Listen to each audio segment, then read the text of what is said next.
Terima kasih Anda masih bersama kami di Political Show dan kita akan lanjutkan perbincangan kita. Kalau tadi kita sudah bahas military way kepemimpinannya Pak Prabowo, apakah military way-nya ini dengan membawa para pembantunya ke Akmil Magelang ini bagian dari upaya mencoba untuk menertibkan, mendisiplinkan para pembantunya yang sudah mulai melakukan blunder dalam 1 minggu setelah dilantik ya. Saya akan putarkan apa sih sebetulnya blunder-blunder yang dilakukan oleh para pembantunya Pak Prabowo. Kita simak bersama ya. Dalam HAM berat ini gimana? Ya, semuanya nanti kita lihat apa yang direkomendasikan oleh Komnas HAM kepada pemerintah. Ada kemarin tidak begitu jelas apa itu kepada saya terkait dengan masalah genocide atau etnik fungsi. Kalau memang 2 poin itu yang ditanyakan memang tidak terjadi pada 1998. Saya cukup paham terhadap undang-undang pengadilan HAM karena memang saya sendiri yang pada waktu itu mengajukan RUU pengadilan HAM itu ke DPR dan tentu saya paham hal-hal yang dikategorikan sebagai pelanggaran HAM berat yang diatur di dalam undang-undang pengadilan HAM kita sendiri dan tentu pemerintah akan mengkaji semua itu termasuk juga apa-apa yang sudah diserahkan oleh tim-tim yang dibentuk oleh pemerintah pada waktu-waktu yang lalu dan juga rekomendasi yang diberikan oleh Komnas HAM. Kalau negara punya kemampuan maunya di atas 20 triliun. Dan 3 itu bisa bangun. Jangan anggap saya remeh, saya ini orang pekerja lapangan di HAM.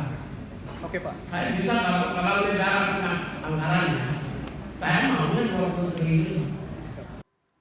Oke Mas Usman, baru seminggu dilantik menterinya Pak Prabowo, 2 orang yang berkaitan dengan HAM sudah mengeluarkan pernyataan yang kontroversi ya.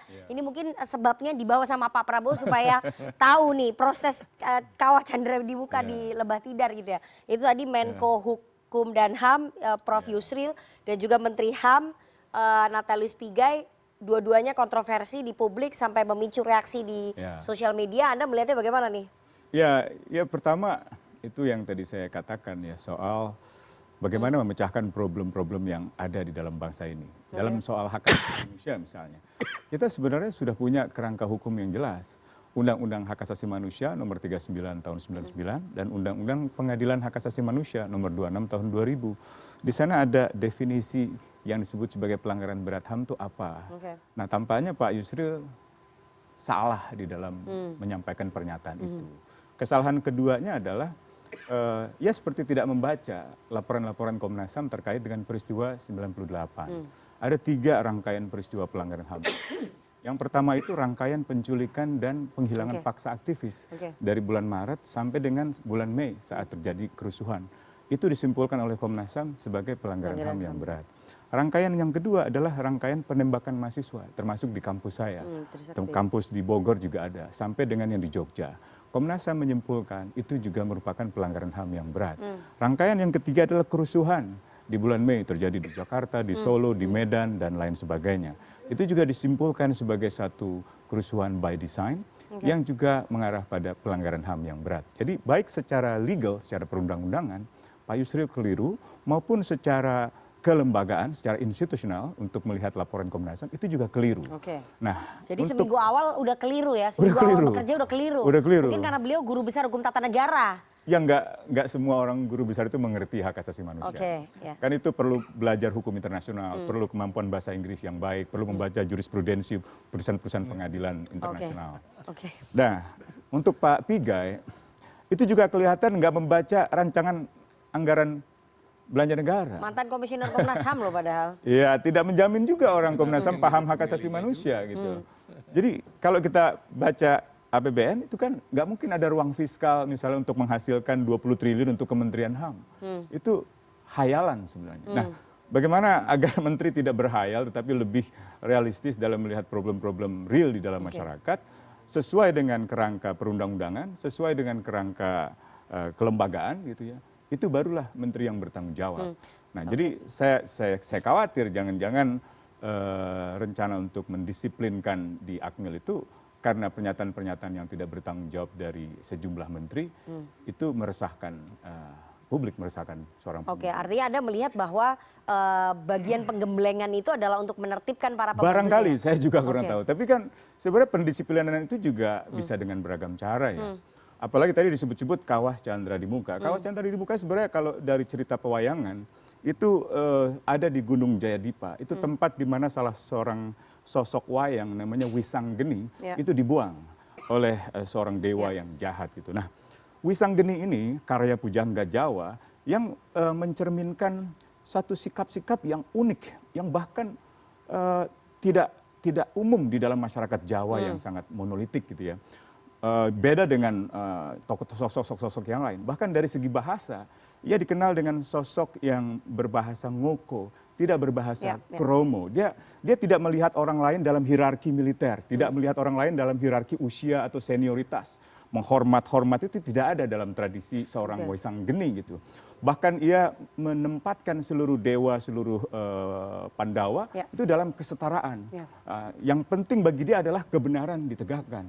Yang penting bagi dia adalah kejujuran gitu. Bahkan dari segi rambut dia mungkin salah satu-satunya wayang yang gondrong gitu. Jadi dia tidak mencerminkan nilai-nilai monolitik. Nah, saya khawatir sudut pandang militer yang memang mensyaratkan sudut pandang yang top down dan hierarkis termasuk monolitik tidak tepat diterapkan di dalam sistem pemerintahan sipil. Ia tepat di dalam dunia kemiliteran, di dalam pendidikan kemiliteran, di dalam sebuah operasi kemiliteran, bahkan di dalam perang, memang itu yang dibutuhkan. Norma, kultur, simbol, militer. Tetapi dalam kehidupan masyarakat, di dalam kehidupan pemerintahan sipil, saya kira dialog, partisipasi, kebebasan itu efektif, harus menjadi ciri yang utama. Oke, selain blunder 2 menteri tadi, ada blunder satu lagi nih, kita akan tunjukkan.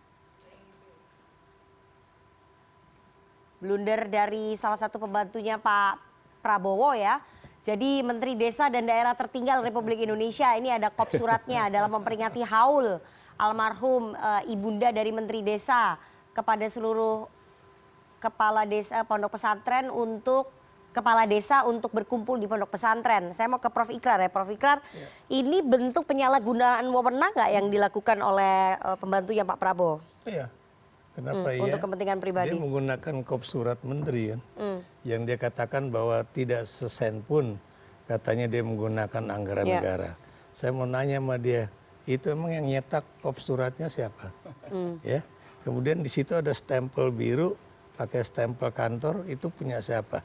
Dia bikin sendiri di tukang stempel atau itu miliknya kantor? Ya, dari situ aja udah ketahuan bahwa itu ada uang ya yang dikeluarkan.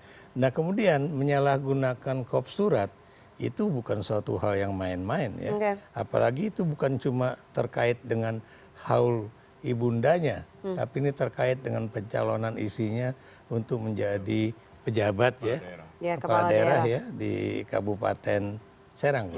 Jadi itu hal-hal yang buat saya tuh salah itu. Seharusnya, maaf nih saya bukan manas-manasin ya.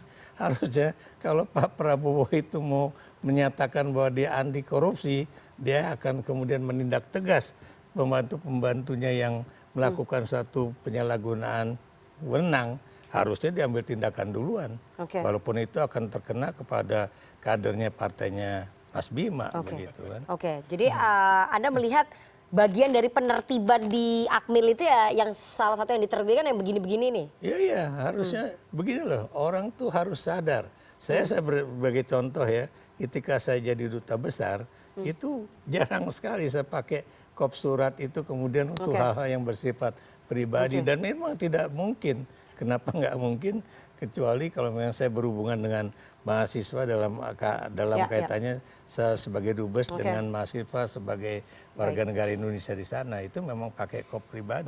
Baik. Saya mau ke Kang Bima. Kang Bima, dalam pembekalan tertutupnya Pak Prabowo ada nggak arahan-arahan khusus dari beliau kepada para pembantunya untuk tidak melakukan blunder-blunder? Apalagi 1 minggu setelah dilantik sudah melakukan blunder, termasuk salah satu rekan separtainya Kang Bima ini. Ada nggak itu? Ada 3 hal yang harus diperhatikan oleh pejabat publik. Baik diksi, gestures, kebijakan dan lain-lain. 1, apakah pantas secara politically correct, apakah layak secara etika, ethically correct, dan apakah wajar secara hukum, legally correct, kira-kira begitu ya. Yang ideal adalah 3-tiganya tidak bermasalah. Tapi seringkali secara legal oke, tapi tidak etis atau tidak layak gitu. Secara politis tidak, atau secara politis oke, yang lain tidak gitu kan.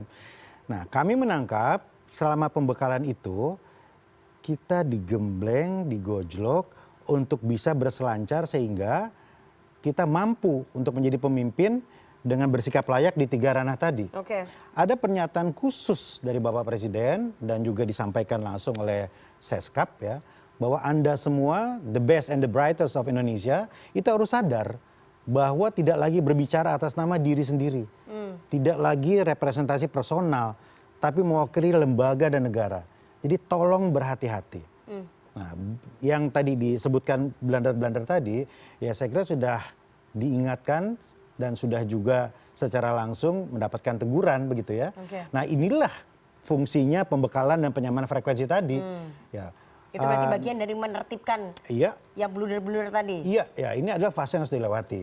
Nah, kan persoalannya adalah apakah kemudian semuanya satu frekuensi, Ya. secara politis, secara etika, secara legal, kemudian tidak ada persoalan, Itu butuh bersikap, waktu ya. bertindak gitu kan. Ya, nggak boleh lama-lama juga penyesuaiannya gitu kan. Tetapi seperti yang disampaikan oleh Presiden Oke. melalui Mensesnek, bahwa evaluasi kan terus berjalan. Ya sangat mungkin kemudian ternyata bereskalasi secara cepat, akhirnya semuanya bisa menyesuaikan. Oke. Tapi sangat mungkin juga ada yang kemudian tidak bisa menyesuaikan sehingga harus dievaluasi. Itu terjadi di zaman Pak SBY, terjadi di zaman Pak Jokowi. Ya sehingga semua menteri sekarang sadar, nggak bisa ini kita sembarangan, nggak bisa kita santai-santai, hati-hati dalam diksi, hati-hati yang kebijakan, bekerja keras dan lain-lain. Telat aja jadi masalah. Nah ini kan insentif gitu untuk target-target yang lebih bagus tadi. Oke. Nah sekarang ya berpulang lagi, bagaimana kita bisa menyesuaikan itu. Dan menurut saya publik punya peranan yang sangat kuat untuk mengkritisi. Ya. Jadi nggak apa-apa yang seperti ini. Kan semua juga, wah nanti kita kalau blunder lagi bisa menjadi atensi publik yang seperti kemarin. Jadi menghindarkan itu supaya energi tidak terbuang. Oke. Jadi pembelajaran di awal yang sangat-sangat bagus menurut saya. Itu untung terjadi sekarang. Ya, yang dianggap blunder tadi. Supaya ke depan nanti semuanya belajar untuk terus menyesuaikan diri menjadi lebih baik. Baik. Saya ke Mas Fahmi ya. Mas Fahmi, pembekalan di Akmil Magelang ini memang cara Pak Prabowo mencegah supaya tidak terjadi penyimpangan-penyimpangan politik lagi ataupun blunder-blunder politik lagi ke depan. Seperti yang dilakukan oleh para pembantunya di awal-awal ini. Iya, ini cara yang baik untuk menunjukkan ya cara militer tadi, military way untuk bagaimana menertibkan para pembantunya gitu ya. Tapi bukan sekedar military way saja sebenarnya ya yang ditunjukkan di Akmil ini. Kenapa? Kalau military way beneran gitu ya, yang blunder-blunder tadi mungkin udah ditampar, udah di push up, suruh jangan ulangi gitu kan. Dan kalau misalnya diulangi lagi ya bisa sampai kemudian hukuman yang lebih berat, sampai kemudian misalnya dicopot gitu. Nah itu kalau sekarang bener Mas Bima tadi bilang, kalau sekarang ya untung kita ini terjadi sekarang gitu ya, di masa pembentukan gitu ya. Jadi diharapkan ke depan yang begini-begini nggak ada lagi. Ya. Tapi kalau masih ada lagi, saya kira konsekuensinya jauh lebih berat daripada kemarin. Mungkin kalau kemarin cuma ditegur-tegur gitu ya, tegur tanpa diperlihatkan ke publik, misalnya gitu. Tapi kalau gaya militer kan dia hukuman itu nanti akan ini juga progresif, eskalatif gitu ya. Jadi kesalahan kedua ya mungkin akan lebih berat lagi ininya, konsekuensinya. Gitu. Bahkan ya mungkin tidak akan boleh ada yang ketiga bahkan gitu ya. Jadi sudah kalau ada ketiga ya sudah reshuffle misalnya begitu. Oke, baik. Saya akan putarkan ya pernyataan Pak Prabowo di sidang kabinet pertama terhadap para pembantunya ini. Begitu banyak orang yang mau mengabdi. Tidak ada orang di sini yang kebal, yang tidak patuh, tidak bekerja keras untuk bangsa dan negara dan rakyat. Saudara saya beri wewenang, copot segera. Suruh tinggal di rumah aja, daripada bikin susah kita. Oke, saya mau ke Prof. Ikrar ya. Prof. Ikrar, kalau berdasarkan pernyataan Pak Prabowo tadi ya, bahwa tidak ada yang kebal di ruangan ini, artinya Pak Prabowo apakah ingin menunjukkan bahwa kalau Anda tidak serius ataupun Anda tidak mau mengikuti arahan saya, tidak tertib begitu ya, terus melakukan blunder, ya pasti akan saya copot. Ya. Jadi itu suatu pernyataan yang tegas ya. Walaupun saya berani mengatakan bahwa Pak Prabowo itu berubah sangat drastis dibandingkan ketika dia misalnya menjadi calon wakil presiden bersama Megawati. Oke. Kenapa demikian? Kalau ada mahasiswa bertanya misalnya tentang yang tadi Usman pertanyakan ya, soal pelanggaran HAM di masa lalu, khususnya penculikan dan penghilangan aktivis, wah itu dia marahnya bukan main. Tapi kalau sekarang Anda lihat ya, sekarang lebih ngomongnya itu lebih menunjukkan kewibawaan dia sebagai seorang pemimpin. Dan buat saya ya, apa yang dikatakan itu juga akan dia pegang. Yang dia pegang maksud saya tuh, pokoknya kalau lo misalnya dalam catatan gue begini berbuat ini salah, kemudian melakukan korupsi, kemudian tidak bekerja dengan sangat baik, jangan salahkan saya kalau misalnya 6 bulan kemudian Anda diganti. Berarti Anda melihat bahwa ini tidak akan bertahan lama ya kabinet ini? Reshuffle akan dilakukan lebih cepat kalau misalnya dilihat dari pernyataan. Saya tidak mengatakan kabinet ini tidak akan berlangsung lama, tapi seperti yang tadi Bima katakan, evaluasi akan dilakukan, assessment akan dilakukan, bukan mustahil. Sebelum 1 tahun sudah ada orang yang kena reshuffle. Oke, berarti akan tidak bertahan lama dong kalau kurang dari tapi bukan kabinet yang tidak. Iya, maksudnya reshuffle beberapa orang. Bisa itu kan tetap aja reshuffle. terjadi. Oke, jadi dengan pernyataan itu Anda melihat bahwa tidak ada toleransi ya? Oh iya, asalkan lagi-lagi asalkan jangan kemudian seperti yang dilakukan oleh Presiden Jokowi misalnya, dia melakukan reshuffle misalnya tanpa alasan yang spesifik tentang kesalahan apa yang dilakukan menteri, tapi cuma gara-gara ada partai yang belum kedapetan, belum dapat jabatan, makanya kemudian diganti orang ya tanpa membuat satu kesalahan apapun. Tapi ini mudah-mudahan tidak terjadi di era Pak Prabowo ya. Jadi maksud saya reshuffle itu memang harus dilakukan pada saat ada yang salah. Itu satu, kedua. Reshuffle itu juga tidak akan dilakukan oleh Pak Prabowo ketika dia sudah menjadi seorang presiden yang disebut dengan demisioner atau lemdak presiden. Oke, baik. Saya mau ke Kang Bima lagi. Kang Bima, Anda dan juga teman-teman para pembantunya Pak Prabowo ini melihat ancaman tadi. Anda semua tidak akan kebal nih. Itu kan sebagai bentuk dalam tanda kutip ancaman ya dari presiden ya, bahwa kalau misalnya Anda semuanya tidak bekerja dengan baik, tidak tertib, terus melakukan blunder, Anda akan kita copot gitu. Itu kan. Iya, kami menangkap pesan bahwa reward and punishment akan dilakukan. Itu cara military way berarti, reward and punishment? Wah tidak, nggak harus military way ya. Tapi saya sebagai wali kota aja, dulu kan ya bagi yang berprestasi saya kasih reward. Lurah ya naik pangkat gitu. Tapi kalau ada yang indikasi bermain-main ya kita geser. Itu kan reward and punishment. Tapi di eranya Pak Jokowi nggak banyak yang dilakukan, nggak banyak yang dicopot. Nah, tidak saya ada nggak reward and masuk ke punishment. wilayah itu, tapi ya kita menangkap bahwa ya kalau kita kerja sungguh-sungguh, ya kita melihat juga kan bagaimana rekam jejak Pak Prabowo membangun partai dan lain-lain gitu ya. Kecenderungan reward and punishment itu berjalan ya akan sangat kuat begitu ya. Artinya semua pembantunya kan berusaha untuk bekerja untuk mendapatkan reward daripada punishment. Kan begitu kira-kira kan. Menurut saya itu sangat wajar. Itu insentif untuk bekerja keras. Oke, Mas Usman. Untuk rapat kabinet pertama cukup keras ya ketika mengatakan bahwa tidak ada yang kebal di dalam ruangan ini. Itu kan cukup keras diungkapkan oleh seorang presiden dengan gaya kepemimpinan yang seperti itu. Anda melihatnya gimana, Mas? Ya, sebagai sebuah negara yang demokratis gitu ya, dia tetap harus diletakkan dalam kerangka demokrasi itu. Untuk public official, pejabat-pejabat publik, itu paling tidak ada 5 metode pengawasan dan pertanggungjawaban atas perbuatan atau kebijakannya. Yang pertama pengawasan internal. Yang kedua pengawasan eksekutif. 2 pengawasan itu mungkin ada di dalam ranah presiden. Yang ketiga adalah pengawasan legislatif di parlemen. Komisi berapa bertanggung jawab kepada pengawasan menteri tertentu dan seterusnya. Setelah legislatif itu judicial oversight, pengawasan judicial. Jadi kalau ada perbuatannya atau tindakan yang melanggar hukum, itu dipertanggungjawabkan di pengadilan. Dan yang terakhir public oversight, pengawasan publik. Ini yang tadi Bung Bima tadi tekankan, publik harus mengkritisi gitu. Nah, dalam kerangka 5 pengawasan inilah kita melihat pemerintahan dimanapun, kapanpun gitu. Kasusnya Menteri mengeluarkan Kopsurat tadi, sebenarnya bisa dilihat dari 2 sudut yang paradoks ya. Sudut yang pertama, ia seperti menerapkan sistem kemiliteran kan, jalan militer, komando. Ya. Seluruh perangkat di bawahnya diperintahkan dari kepala desa sampai RT. Itu yang berlaku di masa Orde Baru 32 tahun.